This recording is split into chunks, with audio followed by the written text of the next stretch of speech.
Now, how to calculate profitability? जिन लोगों ने आपको कैपिटल दी है बिजनेस में, उनके हिसाब से आपके बिजनेस की प्रॉफिटेबिलिटी कैसी है, ये कैसे कैलकुलेट करेंगे। और आप समझ सकते हैं, जिन लोगों ने आपको कैपिटल दी है वो लोग चाहेंगे कि आप उनको ज़्यादा से ज़्यादा रिटर्न दो, और बैंक से तो ज़्यादा ही दो, बैंक से तो 100% ज़्यादा दो, नहीं तो फिर कोई क्यों आपके पास में पैसा लगाएगा।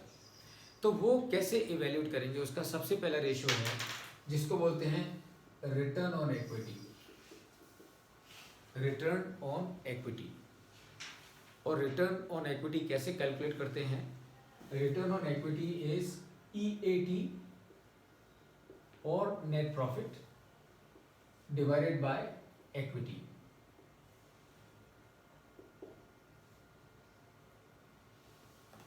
Divided by equity. How do you calculate equity? कि उसने बैलेंस शीट में से लेने, बैलेंस शीट में से लेना पड़ेगा। A portion. हाँ, A portion, absolutely right, A portion. So A portion में क्या आ जाएगा? इक्विटी शेयर कैपिटल आ जाएगा प्लस रिजर्व्स एंड सरप्लस। ये दोनों का total is your equity into 100।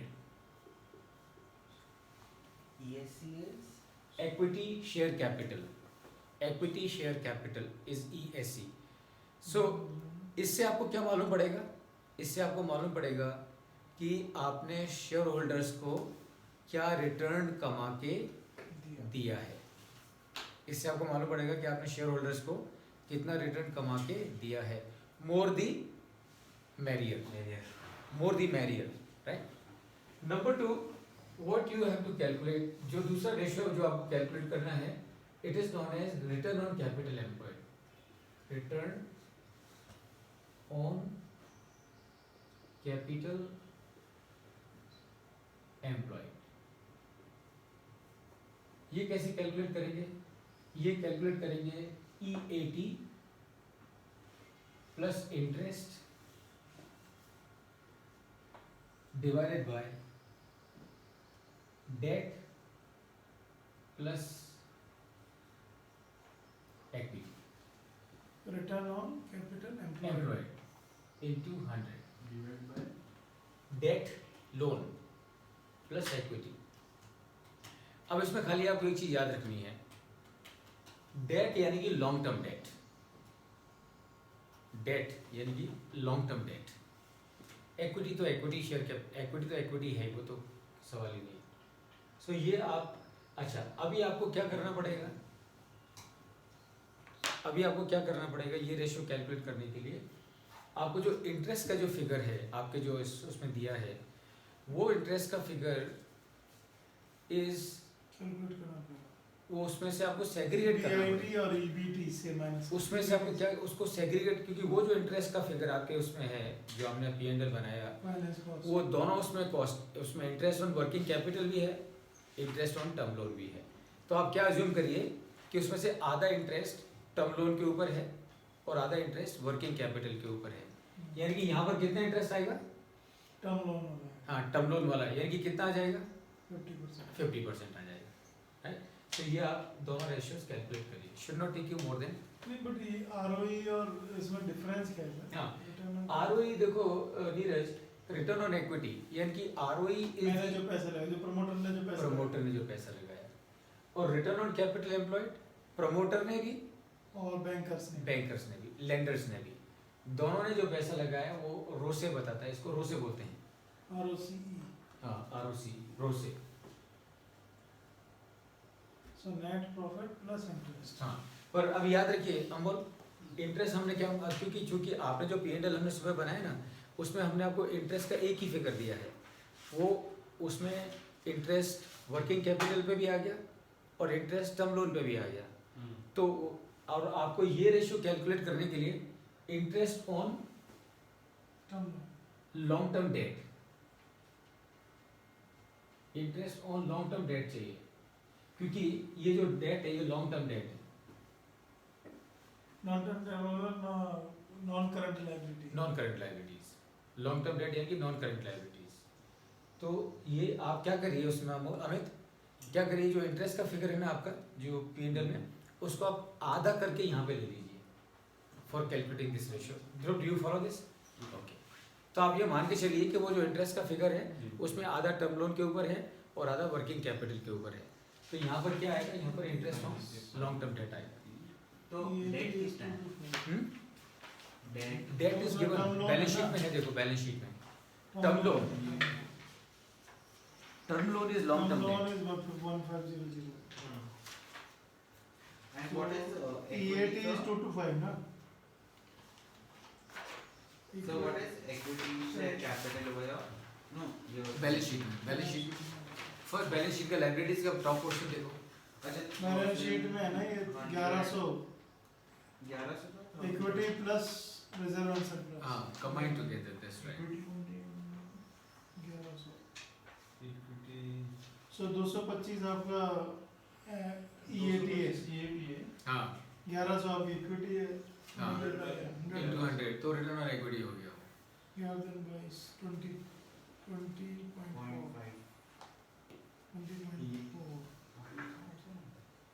ROC 225 plus interest, interest का हाफ करना है सर। हाँ, इंटरेस्ट फाइनेंस कॉस्ट जैसे 50 है हाँ उसको 25 25 करो, क्योंकि हम ये मान के चल रहे हैं कि आधा उसमें वर्किंग कैपिटल का इंटरेस्ट है और आधा टर्म लोन का इंटरेस्ट है। Term loan is 1500 plus equity, equity is 1100।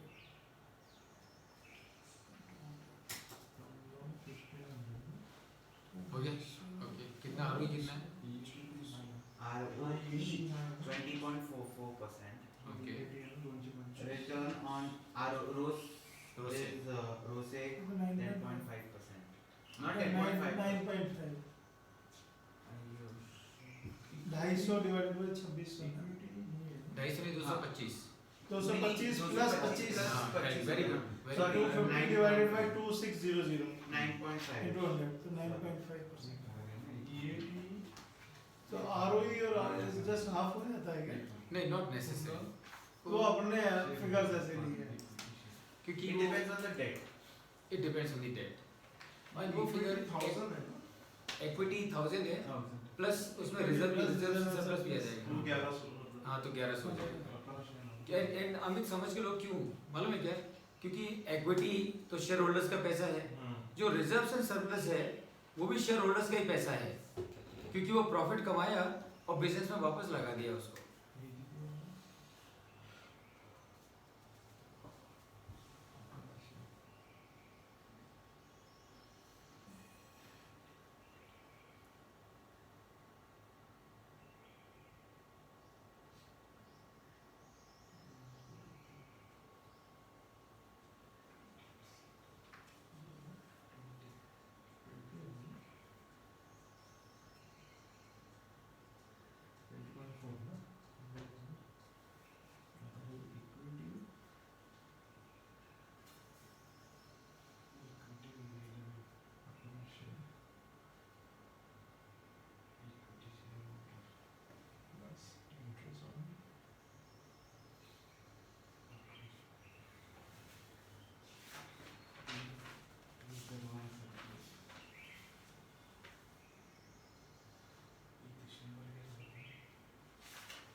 तो आप दोनों के फिगर सेम आ रहे हैं?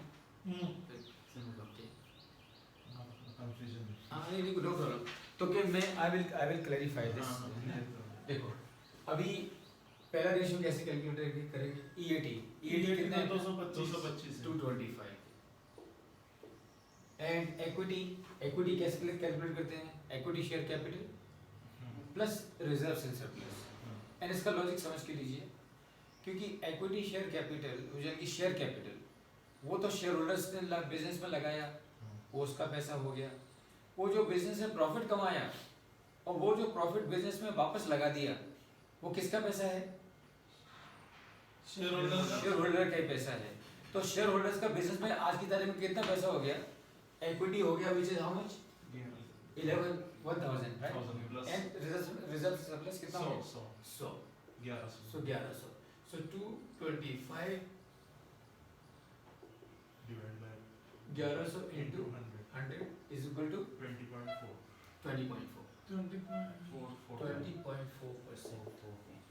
है ना।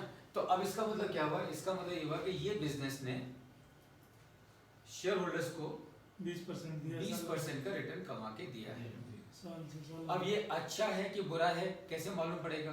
पहली बात, लास्ट ईयर कितना दिया था उससे कंपेयर कर लो। लास्ट ईयर 25% दिया था, ये साल 20% है। गुड साइन की बैड साइन? अगर पिछले साल में 25 दिया और ये साल में 20% बैड साइन, यानी कि ये साल में शेयर होल्डर्स कंपनी से खुश नहीं होंगे। कंपनी शेयर होल्डर्स क्या बोलेंगे कि भैया आपका काम बराबर नहीं है, आप हमको रिटर्न बराबर नहीं दे रहे। दूसरा कैसे मालूम करेंगे? आपके जो कॉम्पिटिटर्स हैं, आपकी जैसे जो कंपनी है जिनसे आपका कंपटीशन है, उनका ये कैलकुलेट करो रिटर्न ऑन इक्विटी, उनका कितना आता है। उनका समझो 15 आ रहा है और आपका 20 आ रहा है, तो you can give a PAT on your back कि भाई कॉम्पिटिटर से हम लोग ज़्यादा रिटर्न दे रहे हैं। तीसरा कैसे करोगे? बजट बनाया है आपने, बजट में आपके बजट के हिसाब से आपका रिटर्न निकल रहा था 17%, लेकिन एक्चुअल में जो आपने दिया है वो आ रहा है 20%। दैट मीन्स आपने शेयर होल्डर्स की एक्सपेक्टेशंस को एक्सीड किया। उनको 17% की उम्मीद थी, लेकिन आपने उनको 20% दिया। सो ये इस तरह से आप उसको एनालाइज करेंगे। रोसे कैसे कैलकुलेट करेंगे? ईएटी कितना है? 225। इंटरेस्ट ऑन टर्म लोन कितना है? 25। Amit, does it make sense to you? है ना, क्योंकि अपना जो इंटरेस्ट जो लिया अपने मॉर्निंग में वो 50 था। हमने डिसाइड किया कि भाई ये 50 का 50% वर्किंग कैपिटल के ऊपर है, 50% टर्म लोन के ऊपर है। तो यानी कि 50% का 50% कितना हो गया? 50 का 50% 25 लिख लिया। आपकी लॉन्ग टर्म डेट कितना है? बैलेंस शीट में दिया हुआ है long term loan, term loan दिया हुआ है 1500। तो ये 1500 यहाँ पे आ गया। इक्विटी कितनी है आपकी? टोटल 1100। तो 1100 यहाँ आ गई। सो 250 डिवाइडेड बाय 2600 इंटू 100 कितना हुआ?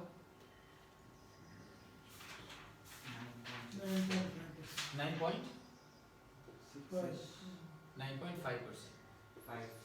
सो यानी कि आपने रो से रिटर्न ऑन कैपिटल एम्प्लॉय, यानी कि जिन लोगों ने लेंडर्स को और शेयर होल्डर्स को मिला के आपने कितना रिटर्न दिया उनको? 9.5% का दिया। अच्छा दिया कि बुरा दिया कैसे मालूम पड़ेगा? कंपैरिजन। कैसे कंपैरिजन? वो 3 सिचुएशन। पहले तो अपने कॉम्पिटिटर से कंपेयर कर लो, अपने लास्ट ईयर के फिगर से कंपेयर कर लो, और अपने बजट से कंपेयर कर लो। तो इस तरह से आपको मालूम पड़ेगा कि आपने सही फिगर दिया है कि आपने सही फिगर नहीं दिया है। सो दिस इज हाउ ये हम कैलकुलेट करेंगे return from the point of view of capital providers. Now let us also look at